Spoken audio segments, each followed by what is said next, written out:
Hey, you, and welcome to the second episode of the Hey You podcast. I'm your host, Stacey Orsborn, and I am so honored that you have chosen to spend some time with me, whether it's Sunday evening or another day of the week. I am absolutely flattered and humbled that you are here. Our first episode launched a couple weeks ago. My goal is to launch like every Sunday, a new episode, Sunday evenings at 6.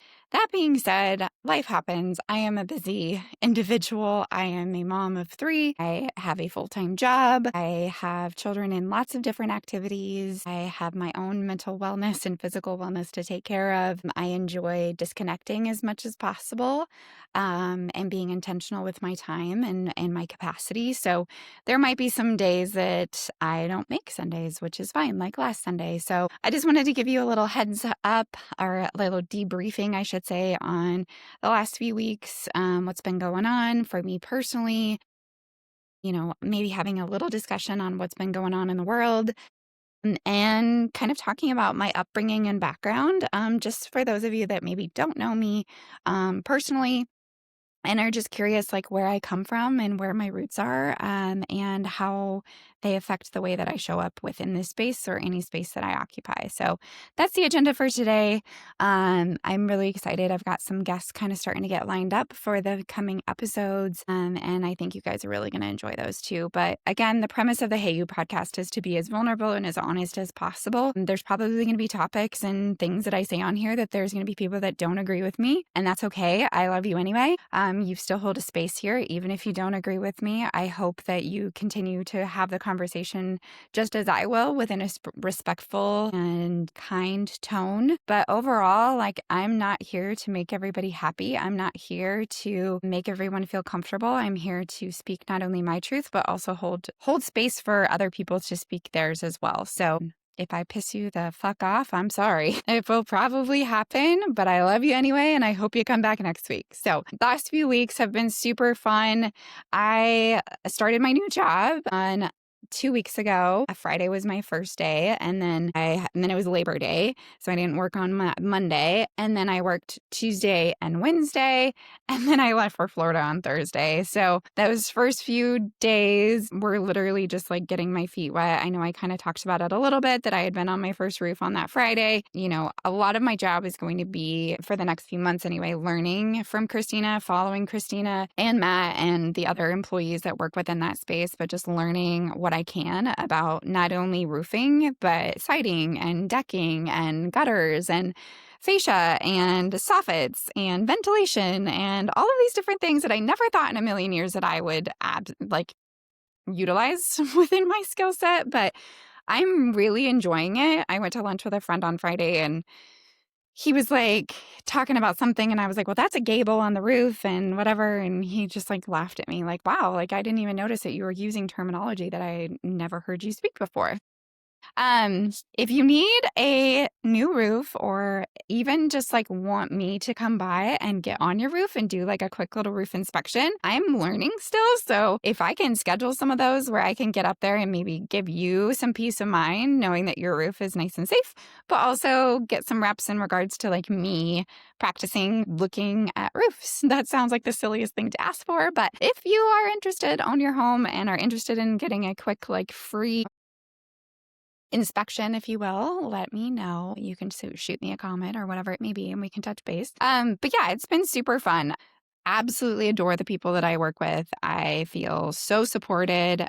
I know it's a completely different industry from, like, obviously fitness to construction, but the principles of taking care of people still apply. The principles of who I am as a person and how I want to take care of people and the quality of work that I want to be known for all still apply. So it has been super empowering to be a part of this team and feel like I not only can help grow their brand, but also feel like I'm adding value to their leadership team and to their different perspectives and those types of things. And it's been super, super fun. And admire Matt and Christina a ton for their pioneership and the way that they have really just like grown their business so organically and so lovingly and so professionally. And to be able to be a part of it is a lot of fun. So yeah, I've been getting on some roofs, doing a ton of networking. If I've seen you at a networking event, hi, it's good to see you. I think a lot of people are like, what is she doing here? Like, and why is she in high vis? High vis, by the way, I learned high vis is like the neon color that you see construction workers in, or you sometimes they're in vests or whatever it may be. So that is called high vis for anybody that cares. But if I'm in a networking event and I'm in like high vis, recently people have been like, Stacey, like, what are you doing here? Or maybe they hadn't heard the news that I had left Victress or whatever it may be. And they're like thinking that I'm here for that, but I'm not. I'm here with Home Shield. So that's been a fun little navigation. It's been, I think I've surprised a few people just with the career change and everything else, but that's okay. It's been good to like see familiar faces at these networking events. So I got to kind of find my home, find my place, find where I feel most comfortable. And yeah, continue to grow within that perspective or within that space and hopefully be able to take care of people well moving forward. So yeah, that's been work. Florida was fantastic. My grandma turned 80 she actually turned 80 last Friday, but her birthday party was last Saturday. Beck and I flew down on Thursday and came back on Monday. Chase actually came down and met us down there, who's Beckham's dad, for anybody listening, and then like the curiosity cats here. He came down on Friday and was able to like spend the day with all of us and then came back with us on Monday. But it's just been it was so fun. I don't know if you've been to like Destin, Florida area. It is absolutely gorgeous. They live like 10 minutes outside of Destin, 15 minutes probably driving, but I can ride the jet ski from Fort Walton Beach where they live to Destin. They live on the bayou, which is like channels off of the ocean or off the Gulf, if you will. And they have, like, like I've said before, boats, jet skis, all these different things. And it is just like absolutely stunning. It's just such a peaceful environment, such a peaceful place. I will say, I feel like I'm fully on vacation whenever I go there because I tend to drink a lot more alcohol than I normally would. So, which is fine. Like, I'm not a huge drinker anyway, but it's fun to like go down and let loose and have a little fun and enjoy some tequila, a little bit more tequila than I normally would. But I think I posted on my stories about this. There's this seltzer down there. It's called VMC. And the first time I went down, which was a couple weeks ago, which is another episode in and of itself, I will talk about that story. It's just, I'm not quite there yet. But I was down there a few weeks ago and my mom and I went into the seltzer section of the grocery store. The grocery store down there is called Publix. And went into the grocery store. We're looking at the seltzers. Normally, your girl is not a big seltzer person. I don't like White Claw. Don't come at me. I don't like White Claw. I don't like Truly's. I don't like the Topo Chico seltzers. Like, I just don't like seltzers. I think they hurt my stomach. They give me a headache. Half the time they taste like soap to me. Like, I do not enjoy seltzers in any way. But, High Noons, don't like those either. But I found this brand down there and I had never seen it before. I am a huge tequila person. I enjoy tequila. I love wine and tequila. Those are my two faves if I'm drinking. But that being said, I do enjoy me a good Moscow Mule. I had that last night too. I sound like an alcoholic. That's not what this is about. Anyway. Where was I going with that? See, this is what happens when I start rambling. Okay, back on track. Seltzers. Tequila seltzer. I know there's some other versions of tequila seltzers out there, but down there was this brand called VMC. It's not short for anything that I know of. If you get on their website, you can find it. It's called VMC. There's a margarita, there's like a hibiscus, there's like 4 or 5 different flavors of this specific seltzer. And it is dangerously good. My favorite is the Paloma. I'm a huge grapefruit person. I love Palomas. It's like essentially a margarita, but with grapefruit instead of like lime.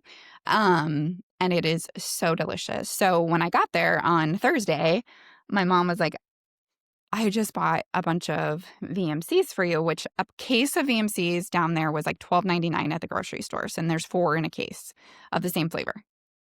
And when I got there, she was like, well, Total Wine down in Destin was having a sale and they were selling these for, what'd she say, $2.99 a case, which I don't even want to know if they were expired or whatever it may be, but $2.99 a case is like a freaking steal. So my mother decides to buy me 9 cases of VMC for my next visit, which was when I got there. I did some damage on the cases, but I did not finish all 9 cases. So we have more to come when I go back down there again to visit, hopefully sooner than later, because it is that amazing. But it just cracked me up. I'm like, Mom, like, how am I going to go through? I don't even want to do that math. 9 times 4, I'm going to do the trick with like the fingers. That's 36 VMCs, which I know isn't like a ton, but it's a ton for your girl over here. Have some storage, have some stock now in VMCs down in Florida. Grammy's birthday party was incredible. She spoke for like 20 minutes, had me crying, had everybody crying. She just speaks so eloquently and has so much grace and love, not only for herself, but for God and for the people that she loves. I can't tell you how many friends this woman has. She has so many strong female friendships in her life. And I think there is something to be said of that. Like a lot of us women just like don't prioritize the strong female friendships in our life or like pour into those. And that is something that my Grammy has always done. She's always traveled with her friends. She's always prioritized her friendships. She always has done such a good job of like really prioritizing, making sure that she stays connected to those friendships. Like she had a friend there that was like from like 50 years ago, which if I can say that on my 80th birthday, that like I have a friend that's coming to my 80th birthday party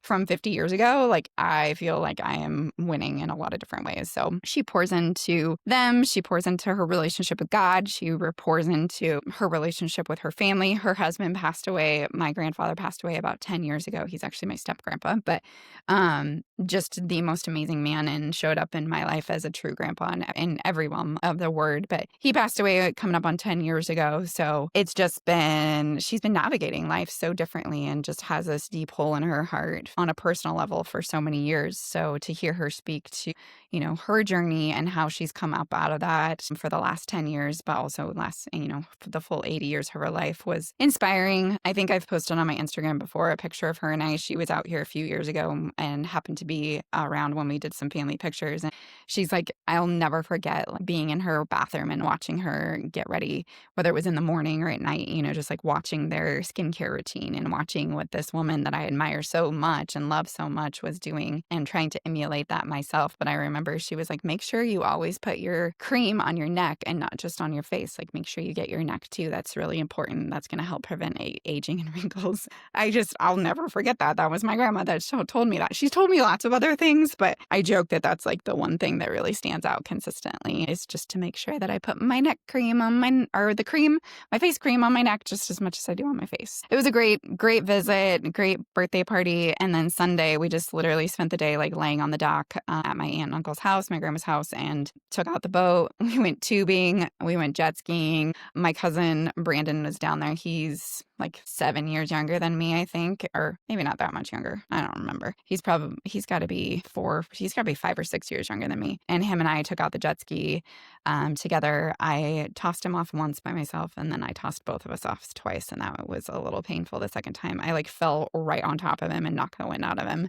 I felt so bad. He's fine. Everybody's fine, but I am learning that maybe I have a little bit of some thrill seeking in me more than I would care to admit. So that was super fun. We rode the tube. Oh my gosh. I do not remember last time I was on a tube. Like it was mildly hilarious. I don't know if you guys have ever been on a tube before, but obviously like it all kind of depends on either the boat driver, or the jet ski driver that's like pulling the tube and how challenging it is or whatever it may be. But I thought I would be completely wrecked as far as being sore the next day. And I was sore, but I wasn't like wrecked sore. My back was a little sore for sure. But like I've done a lot of decent amount of like pelvic floor therapy and like awareness on my pelvic floor with relaxation, obviously within my former profession, just bringing awareness to like incontinence being common, not normal, and all of these different things. But I have yet to be on an inner tube. And your girl had some. I was like, oh my God. Like I remember being younger and my mom being like, I'm gonna pee my pants like on the tube, and I just like kind of laughed it off or whatever.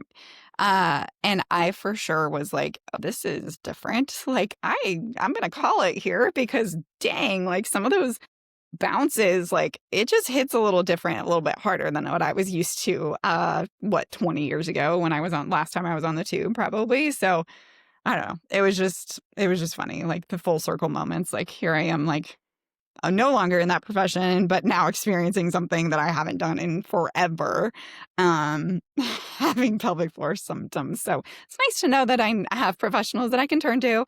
Bethany, I'll be hitting you up, that's for sure.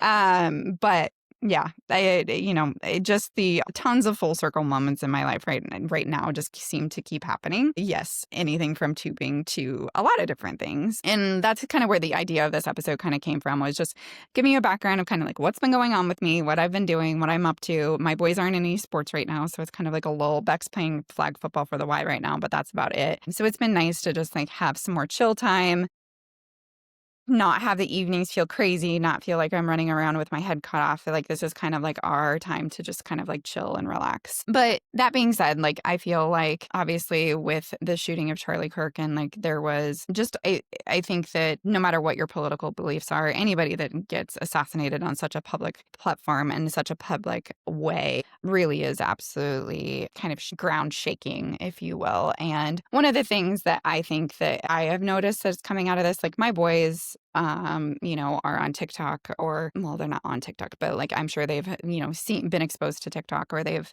seen things on social media or within their friend groups or whatever it may be, being exposed to not only all sorts of narratives, all sorts of platforms, sorts of communication. And the desire to divide us and talk about what separates us is so high within this culture right now. And it really is exhausting. Like, I want to be able to create a platform where we talk about the commonalities just as much as we talk about the things that separate us. The differences matter, and it's okay for us to disagree. It's okay for us to view the world differently, because we're all functioning from different perspectives in different platforms and in different ways, different programmings, different ways that we were raised, different life experiences. There's so many different things. The way that we view the world is never going to be the same as anyone else. But there are some certain key principles that I think all of us really should truly hold on to. And that is the fact that, like, respect your neighbor, respect each other, respect the fact that you can disagree and also still have a respectful, positive conversation. You can disagree with somebody in the way that they're speaking, but you can still not want bad to come to them. You don't want bad things to happen to these individuals, even if you completely disagree with any kind of narrative that they may be talking about. And can you find the areas that you do agree with these people? Can you the areas of your life where you are like, you know what, like for the most part, yeah, like I don't agree with most of what this person is saying, but at the end of the day, like I know we have commonality. I know if I was sitting here talking with them in person that I would be able to somewhat get along with this person on some level of connection and understanding and respect. I don't believe that respect is always just an exchange. I believe that it is something that you can consistently give, even if it is not returned to you. An eye for an eye kind of makes the whole world blind, if you will. So I believe that we can show up in conversations and in these spaces with a consistency of respect and understanding that we don't know what we don't know. And it's our job to just hold space. And if we want to engage in those conversations, then we're going to engage with it in a positive, and truthful, but also respectful dialogue. So that being said, like I was raised, I was born in Bakersfield, California. I was the firstborn daughter to not only my parents, but I was also the firstborn grandchild to both sides of my families. I was I want to say I'm fifth generation Seventh-day Adventist. So if you're not familiar with the Seventh-day Adventist Church, I was raised within the Seventh-day Adventist Church all the way up until my senior year of high school is when my dad ended up stepping away from the church. I was raised within those values, especially when I was younger, very, very in depth. So if you're not familiar with Seventh-day Adventism, I highly encourage you, if you so choose, to read about the religion if you have any curiosity. Main things being, we went to church on Saturday. We did not go to church on Sunday. We believe that the Sabbath was the seventh day of the week, meaning Saturday. We observe the Sabbath similar to Judaism. From Friday night at sundown until Saturday night at sundown was our Sabbath. And it was a time where we really focused on family and connection. Obviously, when I was younger, I did not enjoy this fact. I did not enjoy not being able to do secular things, if you will. So, for example, we didn't play sports on Saturdays. We didn't go to the store on Saturdays. We didn't go shopping on Saturdays. Some people never even went out to eat on Saturdays. And I feel like as I grew up, the parameters around like how strictly we followed some of these belief systems started to shift and change. Obviously, with my dad eventually leaving the church entirely, it was very, very fundamental at the beginning. I would say very similar to fundamental Christianity and a lot of principles. They believe in Jesus being, the Savior. They believe in the New Testament, but they have a lot of Old Testament principles in regards to like the way that they live their lives. We didn't eat pork or any kind of unclean meat. A lot of Seventh-day Adventists are vegetarian. We believed in a prophet called Ellen G. White, who, if you want to go down a rabbit's hole, there's like a whole story with that. But we followed her principles. I would say early church definitely followed them more, but as the church has kind of evolved, they've definitely leaned more into the biblical study and like the biblical side of the church itself and less on the prophets. But I mean, I was definitely raised in an environment that was outside of the quote unquote norm of not only Christianity, but just people in general. I was not allowed to wear pants to church by my parents. I wasn't allowed to wear makeup. I wasn't allowed to wear nail polish. I wasn't allowed to pierce my ears. I wasn't allowed to, like I said, like listen to secular music on Saturdays. I wasn't and when I say I wasn't allowed, it was just very evident that that's, as a family, not what we chose to do. We chose to follow the Seventh-day Adventist principles, especially when I was younger. Again, as I got older, that started to change and shift a little bit. But those are my roots. And those, I mean, here at Union or in the Union College area, that's the Seventh-day Adventist kind of like hub, if you will, of here in Lincoln, Nebraska. I went to College View Academy all the way through school, first grade through graduating, through my senior year of high school.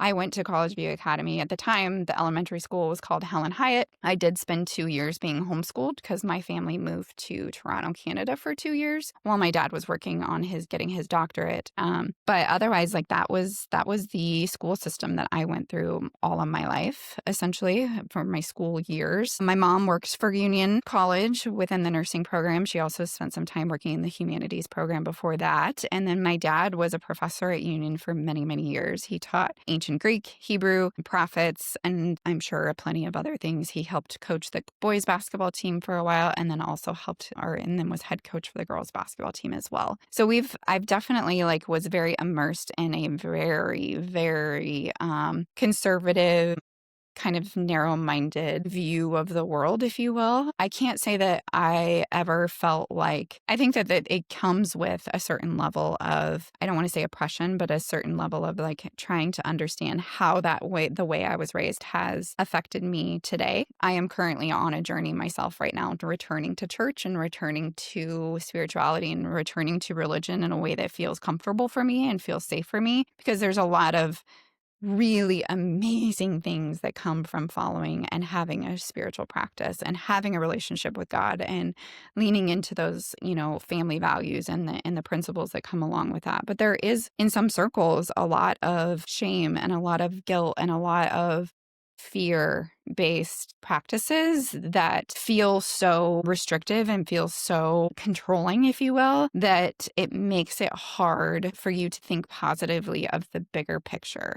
I have met some of the most amazing people in my life throughout my Adventist experience, parents of my friends and teachers and everybody else, and so many other people, I should say, that mean the world to me and that I speak highly of more than anybody else ever. But there are also some people within that system, as there are in any system, that definitely used a narrative to control and oppress and definitely inflict a decent amount of, I would say, some kind of religious trauma on me as a person, but more so me as part of the system. And I think that I'm still continuing to unpack that, and I'm still continuing to process that and how it's shown up within myself as an adult and as a mom, and as I'm returning again, like I said, to religion and what that looks like for me and what feels safe for me and what feels comfortable for me within that space. But I think a lot of people think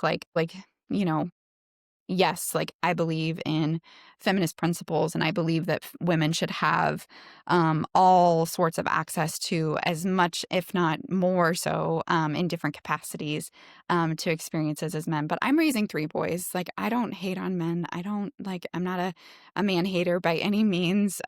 100% have come from a background. I remember there were times, even in PE, where the teacher would not allow us girls to do a certain activity that the boys could do. And we would kind of sit off to the side for that. Now, at the time, I can't lie to you, I did not mind having to sit off to the side. Like, there were certain activities I really didn't want to participate in. Excuse me. It's just been an awareness that I've had as I'm coming into my own and as I'm getting older and as I'm becoming more and more authentic to myself. I have to also honor like where I've come from and the experiences that I've had along the way. And I think that there are people out there that have been hurt by church systems. I think there are people out there that have been hurt by religious oppression or purity culture and a lot of different things that can sometimes come with different church systems. And there is nothing discounting their experience and or their truth within that. That being said, like for me personally, I am choosing to be aware of some of that internal programming that I do have, but also choose to find the good in that and find the good in, me being who I am today because of the way I was raised, not without it. Would I be a different version? Sure, but I like who I am and I like the perspective that I give people and I like the perspective that I have on life and the grace that I have for both sides of these debates right now within obviously on the national news with the recent events, but just overall in general, like I was raised in a very conservative, if you will, environment. And I would say that, some of those family values are some of the best things that I've ever experienced. The Sabbath, for example, being from Friday night to Saturday night at sundown, like, yeah, that sounds very oppressive and a little intense, but like we connected as a family. We connected as friends. Like we didn't have our cell phones out. We didn't have TVs on. We didn't, go to the stores or run errands or whatever it may be. Like we would go to church and come home and eat a meal as a family and then lay around and nap or go to the park or play a game or I don't know, like literally anything and everything. Nowadays, probably like come up with some silly videos to make or whatever it may be. Like it was a time for family and it was a time for connection and it was a time to just shut the world off and be together. And some of my best memories ever, not only just with my family, but with my friend group, are on Saturday afternoons. Like I remember we would go to Pioneers Park and the guys would play football and the girls would all sit there and sometimes we would play or whatever it may be. I have a friend that had a pool in her backyard or her grandparents' backyard and we would go over there and lay in the pool all last Saturday afternoon. And then once sundown hit on Saturday, we'd all go to the movies or go do something. But that opportunity for connection and those like family value systems just don't happen all that often. Do I wish that it wasn't like attached to the feeling of like, if you do something different, then it's wrong, if you will? Sure. Like, I don't believe it's fair for us to shame anybody the way that they live their lives and the choices they make surrounding their lives for anything that they do. But it was fundamentally a huge, huge benefit to my life and the memories that I have and the connections that I had observing the Sabbath and participating in some of these religious rituals or whatever you want to call it the way that I did. It was something that I look back on my life right now. And I really wish that I do have the ability to do that with my family now. It's just not something that we've done consistently. And so it would be hard for me to now implement this with my kids in sports and everything else. But can I take a Friday night and have a no phone time? Or can you take an opportunity to make sure and you sit down for dinner for 30 minutes every night with your family? Or can you have like a no phone day or a no TV day or whatever it may be? If it's 30 minutes, if it's 15 minutes, or if it's a whole day, whatever it is, to come back and like have the opportunity to connect.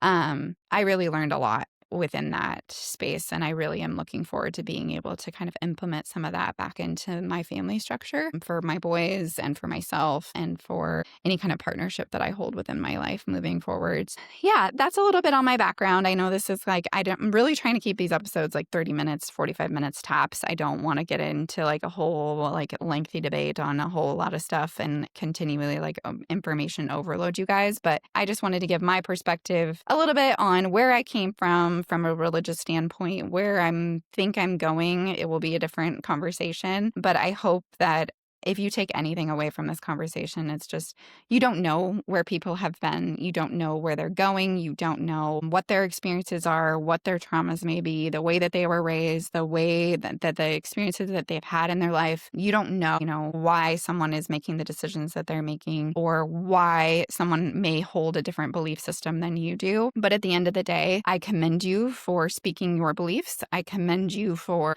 honoring and respecting your own belief system. But I beg you to please lead with respect and love and remember that I promise you we have more in common than we do in differences. And the way that we show up in person outside of isolation is powerful. And that's the real humans among us. And that's the real beauty of the humans among us. And I love each and every one of you. I may not agree with you. I may not believe in that you've made the best decisions in some capacity, but those are your decisions. And I respect you and I commend you for those decisions because I believe that you are the person that should be guiding those. And if you believe in a higher power, I hope that you're also leaning on that in the decision making that you're engaging in. But at the end of the day, lead with respect, lead with kindness, lead with your truth, but through a tone of an opportunity to connect and feel a sense of, again, like commonality versus this sense of divide.